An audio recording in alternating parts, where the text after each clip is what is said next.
Today, we're going to be taking a look at the Animal Crossing controllers by PowerA, and I couldn't decide which one to get, so I got every single one they make, and then I got some more stuff. So let's check it out, and shout out to everybody from my Twitch stream who won these. Congrats, you all. I hope you enjoy. There are two types of controllers here. You've got the wired enhanced controller and the wireless enhanced controller. I'm going to be kind of reviewing these as we go along, and we're going to start with the wired controller because it does cost less. That looks really nice. I do love the two-tone on there. That feels like there's something a little rough there. Not a perfect paint job, but that's the only thing that feels weird. Everything else is very smooth and it looks really good. It's got that same ergonomic feel in your hand, just like all the other PowerA controllers. This is a little different, so this is one of the new versions. It's got like this extra little ring inside, and they say it's supposed to help with friction. Two of the controllers here don't have that, and I'll show you the difference here in a little bit. Now that is cool. I was not expecting the cord to be color coordinated. Okay, this is pretty cool too. They're actually introducing another color there, kind of this like, I don't know, it's like a cream, like yellow green, and it matches the sticks, like the inside of the sticks. That is pretty nice. I like that. You'll also notice the colors matching that inner ring there with these buttons and the D-pad and the back of it. And then this right here matches the tops of the sticks. So it's cool how they really thought through on the color scheme with these. Wow, this was actually one of my least favorite ones, but these look so much better out of the package. This color scheme is amazing. I love the cream. Look at these buttons. Now, one cool thing about the wired controllers, you can't really use them, you know, on tabletop mode,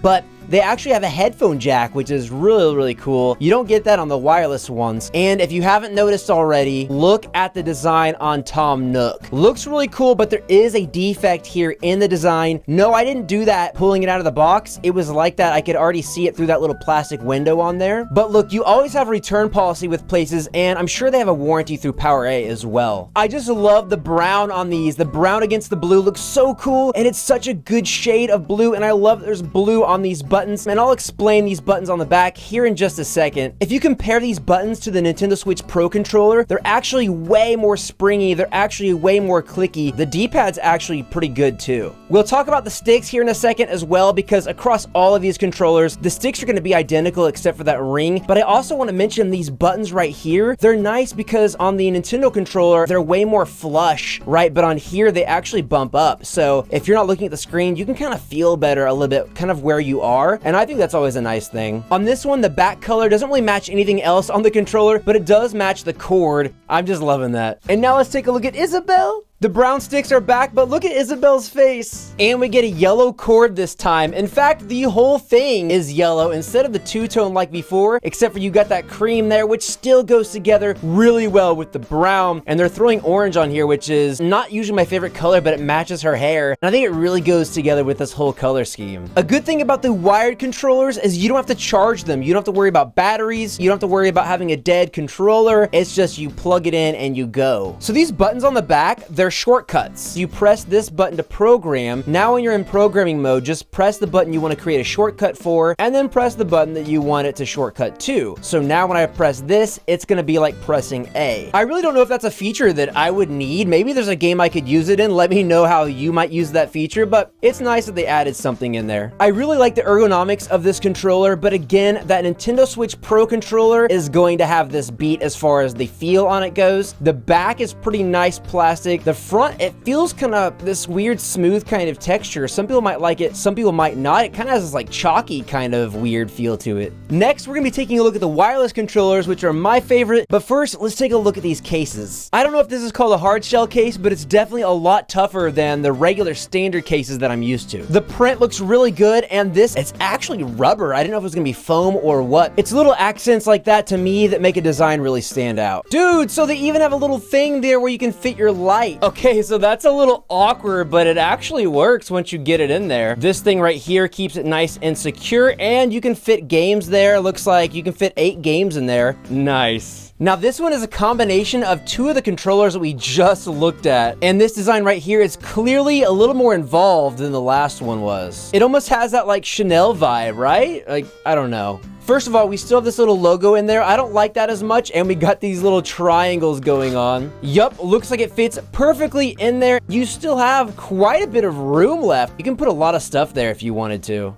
We've got 3 more controllers to look at, and this is the PowerA Enhanced Wireless Controller, one of my favorites. Remember when I told you they had changed and added this friction ring around the sticks? Well, this is actually a slightly older model that doesn't have that ring. And again, you know I like these brown buttons, looks pretty awesome. Now, being a wireless controller, you actually don't have the headphone jack on these, but you do get gyro, you get motion controls, and by the way, none of these controllers have rumble. With this older version of the wireless controller, they actually let you use AA batteries. The good thing about this is if your controller dies, all you gotta do is just swap out batteries and no charging. Maybe you can still use batteries on the new version, I'm not sure, we're about to find out here in a second. The color of the letters on the buttons actually matches the underside of these sticks. It is nice to have the KK on the side, and he does really pop against this otherwise subtle color scheme. They top it off with little icons from the game, so I think it's a nice attention to detail. It's not too in your face. I think it makes a pretty good subtle design. This is another one from the previous generation, and it has the same kind of layout as the KK slider one. Did I mention I like the D-pad on these? Again, it's not like the Nintendo Switch Pro controller. You're not going to be using it for like Celeste and throwback games, but it feels really good, and I like the texture on it. Same thing with the face buttons. They've got a slight grain to it, which in my opinion helps a little bit with grip when you're jumping between buttons. As far as the shoulder buttons go on all of these, they feel really good too. The triggers are what's a little weird to me. Again, that Pro controller, which does cost more, is gonna feel a little bit better. I don't really know why they actually have these kind of pointed. I can feel it whenever I'm pressing down. If you have smaller fingers, smaller hands, it may not really matter that much to you, but yeah, that's what they're like on all the controllers. And I'll say we're doing pretty good on the graphics now. I haven't seen a problem with the prints in quite a while. And just like the KK slider controllers, you've got the ABXY matching that color of the underside of those sticks. And did I mention there's a slight subtle texture to the back of these controllers, which I really like. It's actually just probably due to the type of plastic they used, but it feels good. Real quick, let's take a look at this Joy-Con grip. Oh, it's actually rubberized on the back. And what is this? Hopefully that's not from the manufacturing process. I hope for some reason that was a design choice and that it's not just like somebody had dirty fingers or a bloody nose. I don't know. That looks kind of weird, you all. It doesn't show it on the box when you look at the picture of the grips.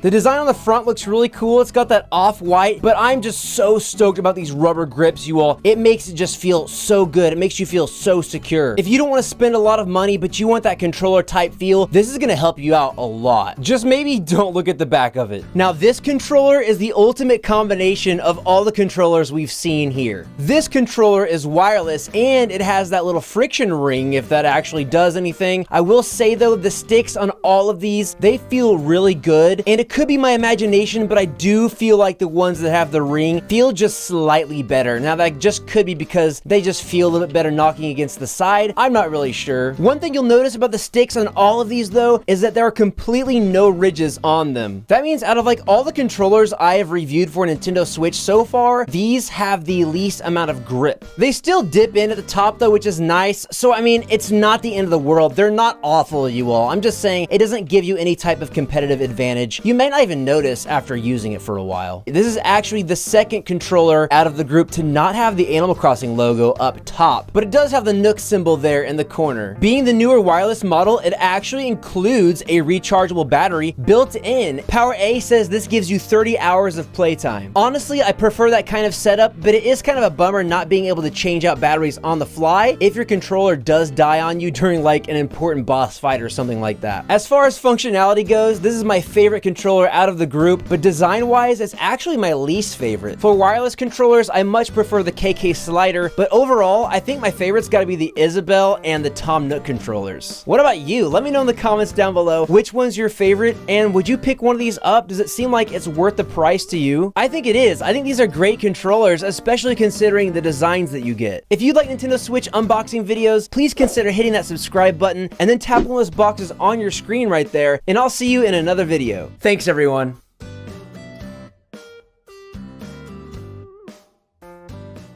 But it does have the Nook symbol.